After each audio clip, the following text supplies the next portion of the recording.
Big boss ಮನೆಯಿಂದ secret ರೂಮ್ಗೆ ಹೋದಂಥ ಸಂದರ್ಭದಲ್ಲಿ ಧ್ರುವಂತ್ ಹಾಗೂ ರಕ್ಷಿತಾ ಮಧ್ಯೆ ಏನೆಲ್ಲ ಜಗಳ ಆಯಿತು, ಯಾವ ರೀತಿ ಚರ್ಚೆ ಆಯಿತು ಎಲ್ಲವನ್ನ ಕೂಡ ನೋಡಿದ್ದೀವಿ. ಇನ್ನು ಬಿಗ್ ಬಾಸ್ ಅನ್ನೇ ಧ್ರುವಂತ್ ವಿಚಾರಕ್ಕೆ ಸಂಬಂಧಪಟ್ಟಂತೆ ರಕ್ಷಿತಾ ಪ್ರಶ್ನೆ ಮಾಡಿದ್ರು. ಈ ರೀತಿ ವ್ಯಕ್ತಿತ್ವನೇ ಇಲ್ಲದ ವ್ಯಕ್ತಿಯನ್ನ ನೀವು ಬಿಗ್ ಬಾಸ್ ಶೋಗೆ ಹೇಗೆ ಆಯ್ಕೆ ಮಾಡಿದ್ರಿ ಅಂತ ಪ್ರಶ್ನೆಯನ್ನ ಮಾಡಿದ್ರು. ಇದಾದ ಬಳಿಕ ಬಿಗ್ ಬಾಸ್ ಮನೆಗೆ ಬರ್ತಾ ಇದ್ದಂತೆ ಧ್ರುವಂತ್ ಅವರು ರಕ್ಷಿತಾ ಬಗ್ಗೆ ತುಂಬಾ ಕಾಳಜಿ ಇರೋ ತರ ನಾಟಕ ಮಾಡ್ತಾ ಇದ್ರು. ಧ್ರುವಂತ್ ಅವರು ರಕ್ಷಿತಾ ತಾಯಿ ಬಂದಂತಹ ಸಂದರ್ಭದಲ್ಲಿ ಅವರ ಕಾಲಿಗೆ ಬೀಳ್ತಾರೆ. ಆಕೆ ನಂಗೆ ತುಂಬಾ ಇಷ್ಟ ಅನ್ನೋ ಮಾತನ್ನ ಹೇಳ್ತಾರೆ. ಬಹುತೇಕರು ಧ್ರುವಂತ್ ಹೇಳ್ತಾ ಇರೋದು ನಿಜ ಅಂತ ಅಂದ್ಕೊಂಡಿದ್ರು. ಆದರೆ ನಿಧಾನಕ್ಕೆ ಧ್ರುವಂತ್ ಅವರು ಮಾಡ್ತಾ ಇರೋದು ಡ್ರಾಮಾ ಅನ್ನೋದು ವೀಕ್ಷಕರಿಗೂ ಕೂಡ ಗೊತ್ತಾಯಿತು. ಆದರೆ ಮೊದಲೇ ಇದನ್ನ ತಿಳಿದುಕೊಂಡಿದ್ದಂಥ ರಕ್ಷಿತಾ ಧ್ರುವಂತ್ ಎಷ್ಟೇ ಡ್ರಾಮಾ ಮಾಡಿದ್ರೂ ಕೂಡ ಯಾವುದೇ ರೀತಿಯಲ್ಲೂ ಕೂಡ ರಿಯಾಕ್ಟ್ ಮಾಡ್ತಾನೆ ಇರಲಿಲ್ಲ. ಆದರೆ ಇತ್ತೀಚೆಗೆ ಬರುತ್ತಾ ಧ್ರುವಂತ್ ಅವರು ಹೆಚ್ಚೆಚ್ಚು ಇರಿಟೇಟ್ ಮಾಡ್ತಾ ಇದ್ದಂತೆ ರಕ್ಷಿತಾ ಒಂದಷ್ಟು ಸ್ಪರ್ಧಿಗಳ ಮುಂದೆ ಅಸಮಾಧಾನವನ್ನು ಹೊರಹಾಕ್ತಾರೆ. ಪದೇ ಪದೇ ಅವ್ರು ನನ್ನನ್ನು ಕೆಣಕ್ತಾ ಇದ್ದಾರೆ. ನಾನಿನ್ನೇನು ಮನೆಗೆ ಹೋಗೋದಕ್ಕೆ ಸ್ವಲ್ಪವೇ ದಿನ ಬಾಕಿ ಇರೋದು, ಜಗಳ ಆಗೋದು ಬೇಡ ಅನ್ನೋ ಕಾರಣಕ್ಕೆ ಸುಮ್ಮನಿದ್ದೇನೆ. ಆದರೆ ಅವರು ಪದೇ ಪದೇ ನನ್ನ ಬಾಯಿಗೆ ಮೆಣಸಿನಕಾಯಿ ಹಾಕಿದ್ರೆ ನಾನು ಅವರ ಬಾಯಿಗೆ 1000 ಮೆಣಸಿನಕಾಯಿ ಹಾಕಬೇಕಾಗತ್ತೆ ಅಂತ ಎಚ್ಚರಿಸಿದ್ರು. ಇದೆಲ್ಲ ಆದ ಬಳಿಕ ಏನೆಲ್ಲ ಬೆಳವಣಿಗೆ ಆಯಿತು, ಯಾವ ರೀತಿ ವಾಗ್ವಾದಗಳು ನಡೀತಾ ಇದ್ವು ಅನ್ನೋದನ್ನು ನೋಡಿದ್ದೀವಿ. ಆದರೆ ನಿನ್ನೆ ಕಳಪೆ ಹಾಗೂ ಉತ್ತಮ ಕೊಡುವಂಥ ಸಂದರ್ಭದಲ್ಲಿ ರಕ್ಷಿತಾ ಧ್ರುವಂತ್ ವಿರುದ್ಧ ಸಿಡಿದ ಸಿಂಹದಂತಾಗಿದ್ರು. ಒಂದೊಂದು ತಿರುಗೇಟು ಕೊಡ್ತಾ ಇದ್ರೆ ಬಿಗ್ ಬಾಸ್ ಮನೆಯ ಉಳಿದ ಸ್ಪರ್ಧಿಗಳು ವೀಕ್ಷಕರು ದಂಗಾಗಿ ನೋಡ್ತಾ ಇದ್ರು.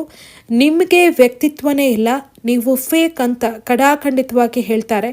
ನಾಟಕ ಮಾಡ್ತಾನೆ ಬಿಗ್ ಬಾಸ್ ಮನೆಯಲ್ಲಿ ಇದ್ದೀರಾ. ನಿಮ್ಮ ವ್ಯಕ್ತಿತ್ವ ಏನು ಅನ್ನೋದನ್ನ ಜನ ನೋಡ್ತಾನೆ ಇದ್ದಾರೆ. ನೀವು ನನಗೆ ಅಸಹ್ಯ ಅಸಹ್ಯ ಅನ್ನೋ ಪದವನ್ನು ಬಳಕೆ ಮಾಡ್ತಾ ಇದ್ದೀರಾ. ನೀವು ಇದೇ ಪದವನ್ನು ಹೊರಗಡೆ ಹೇಳ್ತಾ ಇದ್ರೆ ಅದರ ಪರಿಣಾಮ ಏನಾಗ್ತಾ ಇತ್ತು ಅನ್ನೋದು ನಿಮಗೆ ಗೊತ್ತಿದೆಯಾ ಅಂತ ಕೆಂಡಾಮಂಡಲಾಗ್ತಾರೆ. ಎಲ್ಲರೂ ಕೂಡ ಅವರು ಮಾತಾಡ್ತಾ ಇದ್ರೆ ಶಾಕ್ ಆಗಿ ನೋಡ್ತಾ ಇರ್ತಾರೆ.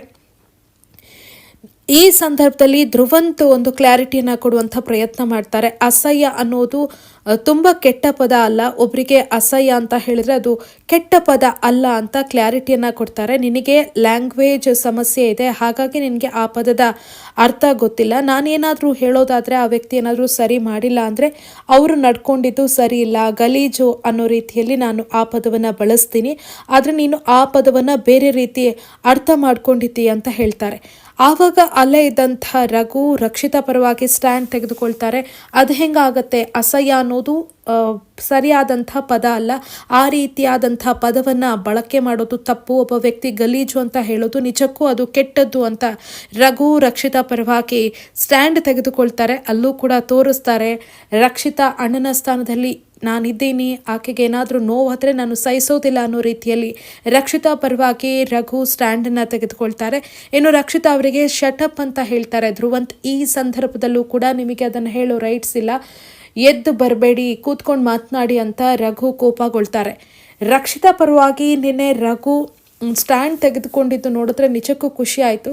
ತನ್ನ ತಂಗಿ ಅಂತ ಹೇಗೆ ರಕ್ಷಿತಾ ಅವರನ್ನು ರಘು ಸ್ವೀಕರಿಸಿದ್ದಾರೋ ಅದೇ ರೀತಿ ಅವರ ಪರವಾಗಿ ಧ್ವನಿ ಎತ್ತುವಾಗಲೂ ಕೂಡ ನಾನು ಅವಳ ಅಣ್ಣ, ಸದಾ ಆಕೆಯ ಜೊತೆ ಇರ್ತೀನಿ ಅನ್ನೋ ರೀತಿಯಲ್ಲಿ ರಘು ನಡ್ಕೊಳ್ತಾರೆ. ವೀಕ್ಷಕರಿಗೂ ಕೂಡ ಅದು ಸಿಕ್ಕಾಪಟ್ಟೆ ಇಷ್ಟ ಆಗಿದೆ.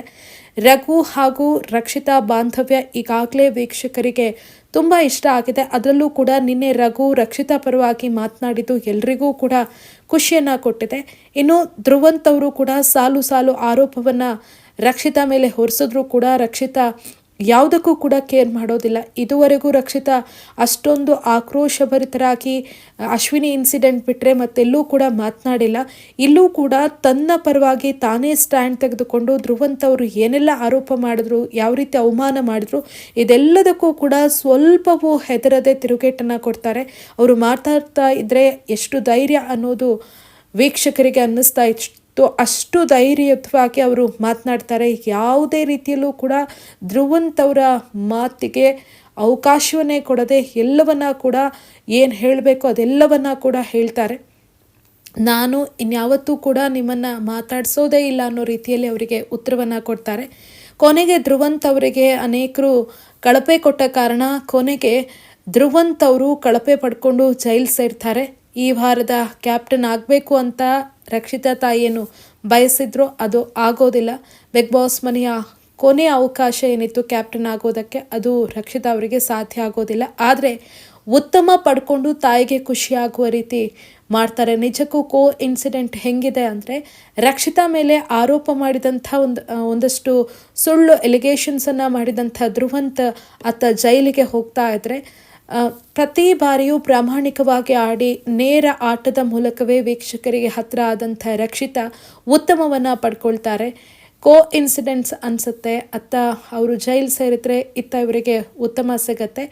ರಕ್ಷಿತಾ ಅವರಿಗೆ ಉತ್ತಮ ಸಿಕ್ಕಿದ್ದು ಅವರ ಅಭಿಮಾನಿಗಳಿಗೂ ಕೂಡ ಖುಷಿ ಕೊಟ್ಟಿದೆ. ಹಾಗೆಯೇ ರಕ್ಷಿತಾ ಧ್ರುವಂತ್ ಅವರಿಗೆ ಕೊಟ್ಟಂಥ ತಿರುಗೇಟಿಗೂ ಕೂಡ ವೀಕ್ಷಕರು ಮೆಚ್ಚುಗೆಯನ್ನು ವ್ಯಕ್ತಪಡಿಸಿದ್ದಾರೆ. ವೀಕ್ಷಕರೇ, ನಿಮಗೇನನ್ನಿಸ್ತು? ರಕ್ಷಿತಾ ಅವರ ಆ ಒಂದು ತಿರುಗೇಟು ಯಾವ ರೀತಿ ಇತ್ತು? ಜೊತೆಗೆ ಉತ್ತಮವನ್ನು ಕೂಡ ರಕ್ಷಿತಾ ಪಡ್ಕೊಂಡಿದ್ದಾರೆ. ಈ ಬಗ್ಗೆ ನಿಮ್ಮ ಅನಿಸಿಕೆ ಏನು ಅನ್ನೋದನ್ನು ಕಮೆಂಟ್ ಮಾಡಿ. ಮತ್ತೊಂದು ವಿಡಿಯೋದೊಂದಿಗೆ ಸಿಗೋಣ. ನಮಸ್ಕಾರ.